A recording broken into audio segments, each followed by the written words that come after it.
Ladies and gentlemen, welcome to the first annual JaxTown Midseason NBA Awards.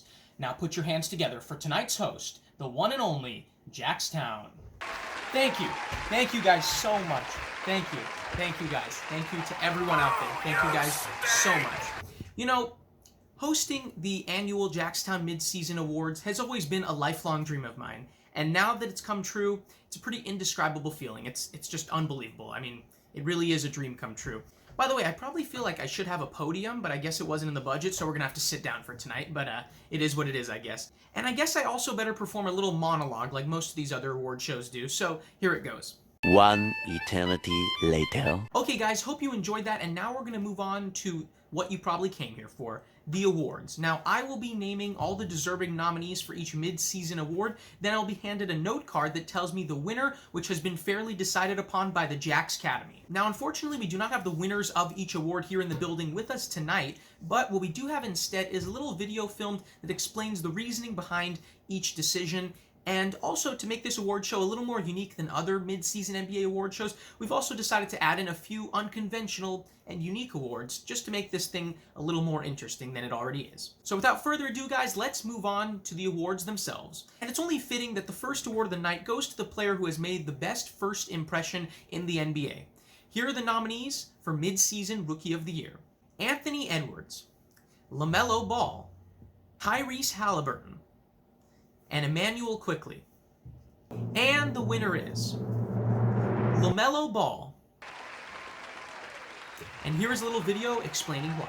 While Anthony Edwards has shown many flashes of why he should have been the #1 pick by averaging 14 points per game, despite there having been ups and downs just like most rookies go through, he does look like he is poised for a very good career. And he has had some great highlight plays like this poster dunk on Yuta Watanabe to show for it. Tyrese Halliburton has been a very pleasant surprise for the Kings. The 12th pick is putting up an impressive 13 points and 5 assists per game and looks like a potentially great point guard in the future. The same can be said for Emmanuel Quickley, who is averaging over a dozen points per game and has become a very impactful player for the surprising Knicks in just his first season. But let's be honest, the clear-cut Rookie of the Year is LaMelo Ball.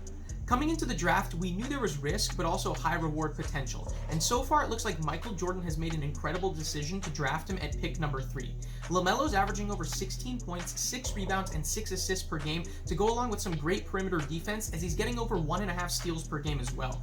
And he's been playing his best ball as of late, with averages of around 20 points, 6 rebounds, and 7 assists per game over the last month. And most importantly, the Hornets are in a playoff spot as we speak, so his contributions are being rewarded with wins. Overall, LaMelo's game has translated beautifully to the NBA already, and he is already showing signs of being a superstar someday in the near future. Alright, now we move on to our second award of the night, which is the one for mid-season 6th Man of the Year. And the nominees are Eric Gordon, Chris Boucher, Jordan Clarkson, and Shake Milton. And the winner is Jordan Clarkson. Roll the video. While Eric Gordon has been scoring a ton of points off the bench for the Rockets, averaging nearly 18 points a game, let's be honest, the Rockets stink right now, and I think it should matter in some capacity. Chris Boucher has been a very pleasant surprise for the Raptors, as he's contributing over 13 points and 6 rebounds per contest for a Raptors team that is in a playoff spot despite a lot of adversity faced this season. Shake Milton has been a microwave off the bench for the 1-seeded Sixers, putting up nearly 14 points per night. But Jordan Clarkson has essentially been a better version of Shake Milton for the Jazz, who have the league's best record at the moment. He's getting nearly 18 points a game, and the crazy thing is that he's second on the team in points, only behind Donovan Mitchell. So he's the second best scorer on a team that has the best record in the NBA. I mean, if that doesn't earn you a 6-man award, I don't know what does. Our next award of the night will be going out to the mid-season Coach of the Year, and the nominees are Quinn Snyder, Tom Thibodeau, Monty Williams, and Greg Popovich. And the winner is Quinn Snyder for the Utah Jazz. Now, what all 4 of these coaches have in common is the fact that none of their respective teams were expected to be where they are right now, with the Spurs being expected to finish near the bottom of the West, but here they are in the 6th seed. The Suns with Monty Williams were supposed to make the playoffs, but being the number 2 seed in the West, that seemed like wishful thinking, but now it's a reality. And the Knicks are like the Spurs of the East, as they were expected to be at the bottom of their conference, but in Coach Thibodeau's first year with the same roster pretty much, here they are in the 5 spot in the East. But when you coach a team that no one expected to have the best record in the entire league, and you currently have it, when you win at this capacity with this level of surprise, you have to give the award to the coach of that team, which is Quinn Snyder of the Utah Jazz. What a job he's done by prioritizing defense and team play, which the Jazz have done so well this season. Our next award of the night will be for Executive of the Year at midseason. And the nominees are James Jones, Sean Marks, and Rob Pelinka. And the winner is Sean Marks of the Brooklyn Nets. Congratulations. While James Jones did a great job of acquiring Chris Paul in the offseason, and Rob Pelinka kept virtually the same core for the defending champion Lakers and still managed to add very good players in Montrezl Harrell and Dennis Schroeder, it's Sean Marks who deserves this award because he managed to pull off a trade for superstar James Harden mid-season, knowing he would catch hate for having to move the earth and moon to get him. But he went for it and made a win-now move to acquire the bearded one, and so far he has fit perfectly, as he's played at an MVP level, and the Nets are currently playing their best basketball of the season because of it. On to our next award of the evening, we have the nominees for mid-season Most Improved Player of the Year. And the nominees are Jeremy Grant, Chris Boucher, and Julius Randle. And the winner is Julius Randle. Take it away. Jeremy Grant has had the best improvement statistically, as he's nearly doubled his points average from last season, from 12 to over 23 points per game. Chris Boucher has more than doubled his points average from 6 to 13. But what makes Julius Randle the most improved player is not only that his stats across the board have improved, but he has stepped in as the best player for a team in a playoff spot. Grant may be the Pistons' best player, but they are bottom feeders in the East, and Boucher is a very good player on a good team, but he is nowhere near their best player. Randle has stepped in and embraced being the star on a historic franchise that has surprised so many people. Therefore, Randle deserves to take home this award, at least at midseason. The next award on the agenda is a unique one. It's the award for mid-season Least Improved Player of the Year. Now, this is the player that came into the season with at least somewhat high expectations and just absolutely and thoroughly disappointed and has overall just declined as a player and just not been very good. And the nominees are Blake Griffin, and Blake Griffin. And the winner is...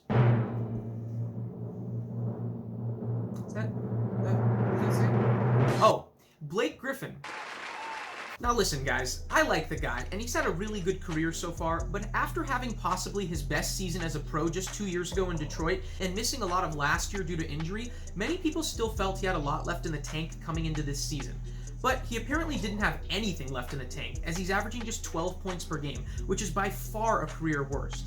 Despite being mostly healthy this year and being known for his athleticism, Griffin hasn't dunked a single time this year, which is a major sign of declining, and the final nail in the coffin for his decline is the fact that he hasn't played in nearly a month. Not because of injury, but because the Pistons want so desperately to trade him that they refuse to let him play because it would risk him getting injured and becoming fully untradeable. Guys, this is a no-brainer. Blake Griffin is unfortunately the mid-season Least Improved Player of the Year. Our next award on the evening is to honor the player who has played better on the defensive side of the ball than any other player this season thus far. Here are the nominees for mid-season Defensive Player of the Year: Ben Simmons, Miles Turner, and Rudy Gobert. And the winner is, for the third time in his career, Rudy Gobert. The Jazz are just owning the night so far, but they deserve it for how good they've been.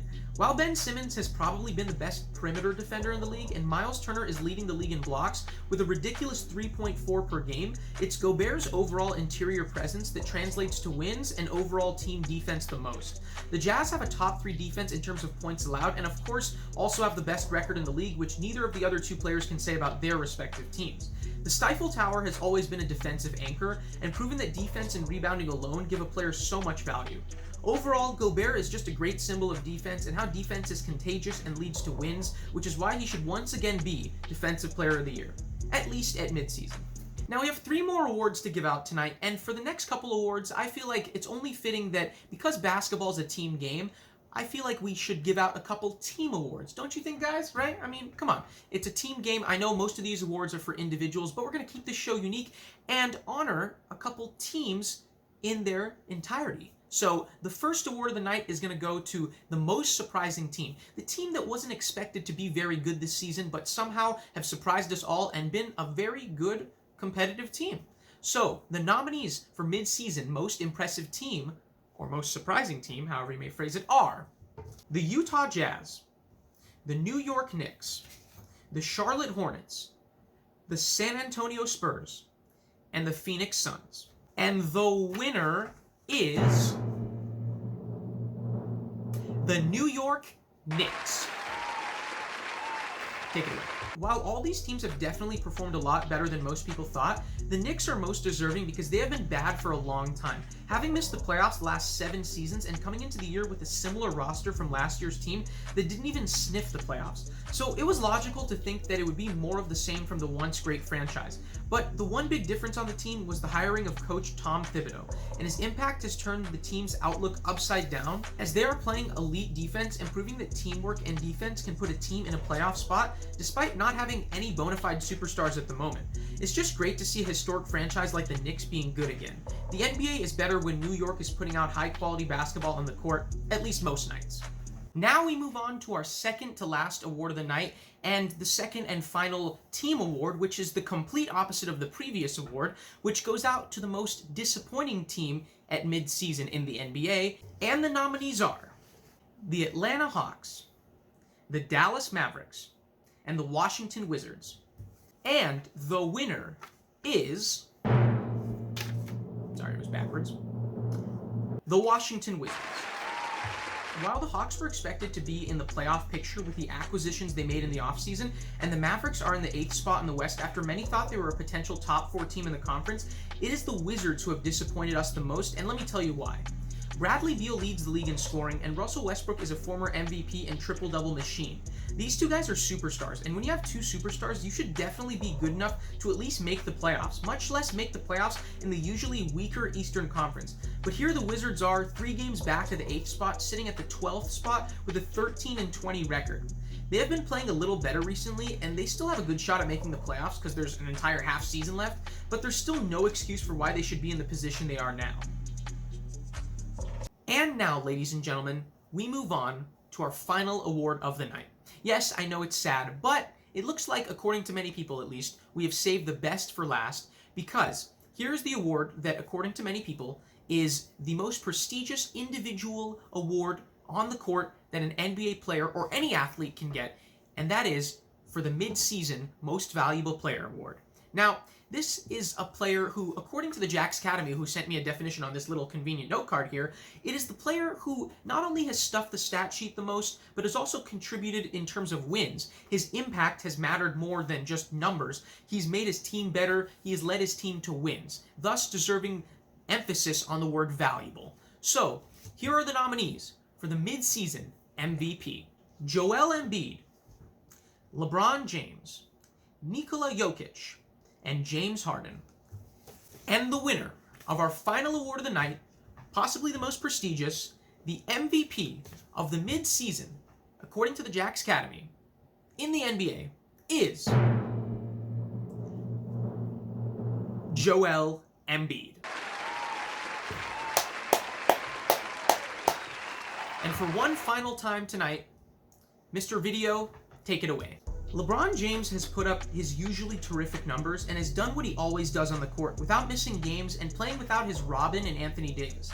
Therefore, LeBron always deserves to be in the MVP discussion. Nikola Jokic is by far having his best season by putting up absolutely incredible numbers, as if last year's numbers weren't already great enough.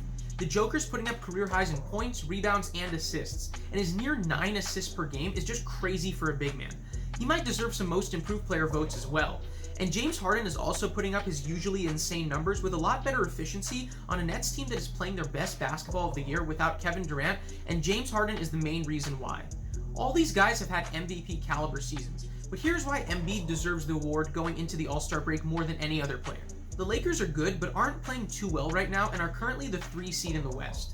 The Nuggets are the 7th seed, and despite the Nets being the 2 seed, I think since they have 3 superstars, and when KD comes back, Harden probably isn't even the best player on his own team, I just don't think he can be the most valuable player. Also, he didn't start the year great, as he demanded out of Houston and just wasn't playing very well when he was on the Rockets.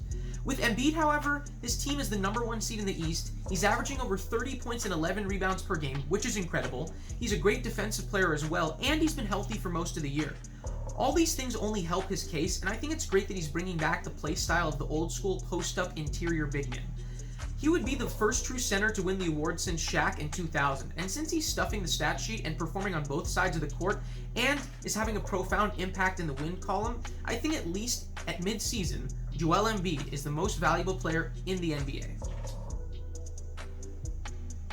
Thank you guys so much for watching the first annual JaxTown Mid-Season Awards Special. Make sure to tune in next year as well. And as always, if you like the video, make sure to hit that like button. If you love sports, hit that subscribe button. Your support is very much appreciated. Thank you guys again so much for watching, for tuning in, and you guys have yourself a great night. Take care. Oh, this suit is hot.